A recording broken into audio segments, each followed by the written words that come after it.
Hello, जय मसीह की, press the Lord. आपका मेरे यूट्यूब चैनल यीशु के वचन में बहुत बहुत स्वागत है। परमेश्वर आप सबों को बड़ी आशीष दे, आमीन। आज हम बात करेंगे 25 दिसंबर क्रिसमस डे के विषय में कि 25 दिसंबर को बड़ा दिन क्यों कहा जाता है।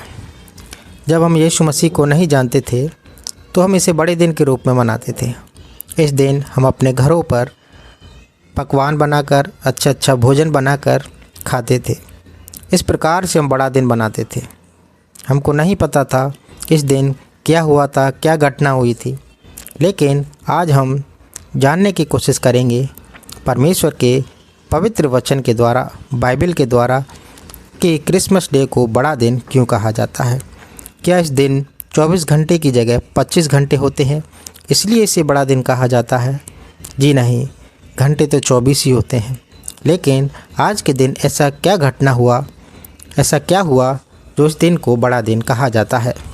आइए हम बाइबल के वचनों के द्वारा हम समझने की कोशिश करते हैं यीशु मसीह के जन्म के दिन को बड़ा दिन क्यों कहा जाता है। प्रभु यीशु मसीह के जन्म के विषय में हजारों साल पहले से ही भविष्यवाणियाँ की गई थीं। यशायाह नबी की पुस्तक में 7 अध्याय और 14वीं आयत में भी यीशु मसीह के जन्म के विषय में भविष्यवाणी की गई है।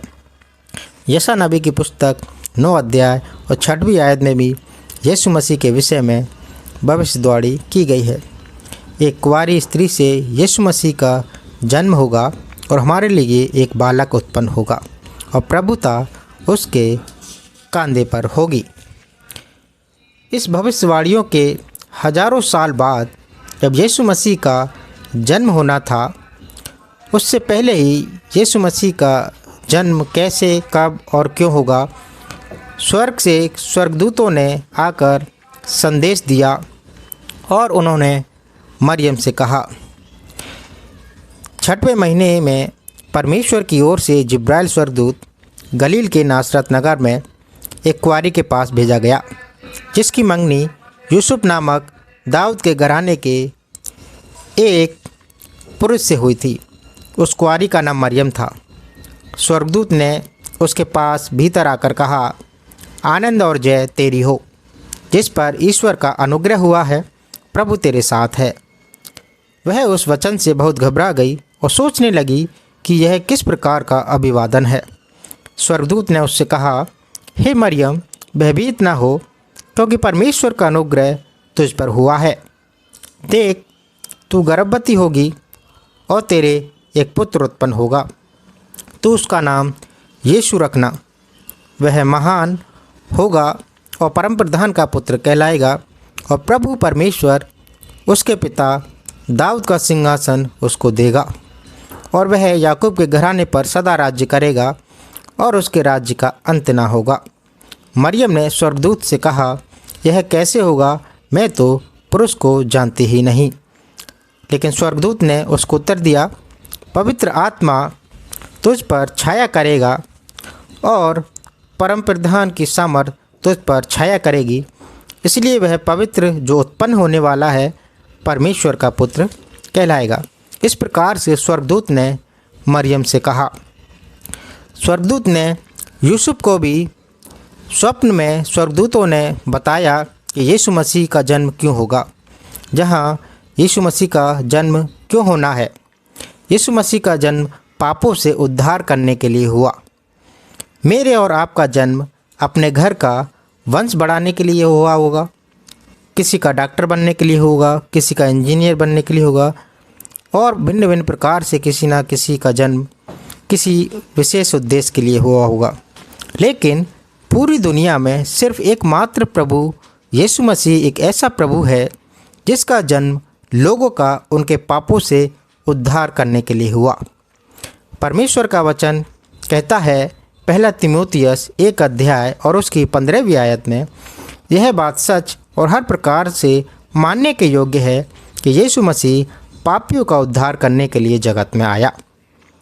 यीशु मसीह के जन्म होने के बाद में एक और घटना हुई। पूरब से कई ज्योतिषी लोग आकर यरूशलेम में पूछने लगे कि यहूदियों का राजा जिसका जन्म हुआ है वो कहाँ है, क्योंकि ज्योतिषी लोगों ने आकाश में एक तारा देखा था जो बहुत चमक रहा था। वो तारा एक चिन्ह था कि यीशु मसीह का जन्म जहाँ होगा वो तारा उसी स्थान पर जाकर ठहर जाएगा। वो ज्योतिषी लोग उस तारे को देखकर चलने लगे और तारा उनके आगे आगे चला। तारा उनको रास्ता दिखाने का काम कर रहा था। जहाँ यीशु मसीह का जन्म हुआ उसी जगह तारा ठहर गया। तारे को देखकर वे अति आनंदित हुए। उन्होंने उस घर में जाकर उस बालक को उसकी माता मरियम के साथ देखा और मुंह के बल गिरकर बालक को प्रणाम किया और अपना अपना थैला खोलकर उनको सोना और लोबान और गंधरस की भेंटें चढ़ाईं। इस प्रकार से यीशु मसीह का जन्म बहुत ही अद्भुत रीति से हुआ। इस दिन एक बहुत बड़ा काम हुआ। हमारे लिए एक उद्धारकर्ता का जन्म हुआ, जिसके जन्म का संदेश स्वर्गदूत स्वयं लेकर आए और आकाश में तारे ने एक रास्ता दिखाया। इसलिए यीशु मसीह के जन्मदिन को बड़ा दिन कहा जाता है, क्योंकि यीशु मसीह के जन्म के विषय में बड़े बड़े काम हुए। हजारों हजार साल पहले भविष्यवाणियाँ की गईं। यीशु मसीह के जन्म का संदेश स्वयं स्वर्ग से स्वर्गदूत लेकर आए। आकाश से तारों ने उसके जन्म कहाँ होना है रास्ता दिखाया। और बहुत सारे लोग जो ज्योतिषी लोग थे वो यीशु मसीह की प्रतीक्षा कर रहे थे ताकि वो उद्धार को देख लें।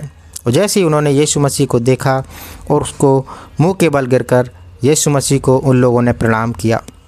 इस प्रकार से दुनिया में एकमात्र प्रभु है जो हमारे पापों को उद्धार करने के लिए, पापों की छुड़ौती के लिए, हमारे पापों का बोझ अपने ऊपर लेने के लिए इस दुनिया में आया। इस दिन को बड़ा दिन कहा जाता है। इसलिए कोई भी दुनिया में कोई ऐसा नहीं है जो हमारे पापों को उठा ले। केवल यीशु मसीह ही एक ऐसा प्रभु है जो हमें छुटकारा देने के लिए इस संसार में आया। इसलिए इस दिन को बड़ा दिन कहा जाता है। इसलिए यदि आपको ये वीडियो अच्छा लगा हो तो आप वीडियो को लाइक कर सकते हैं और कमेंट में हैप्पी मैरी क्रिसमस ज़रूर लिखें। और आप हमारे चैनल को सब्सक्राइब कर हमें सपोर्ट कर सकते हैं ताकि आने वाला वीडियो आपको बहुत जल्दी मिल सके। इसलिए हैप्पी मैरी क्रिसमस। परमेश्वर आप सबों को बड़ी आशीष दे। आमीन।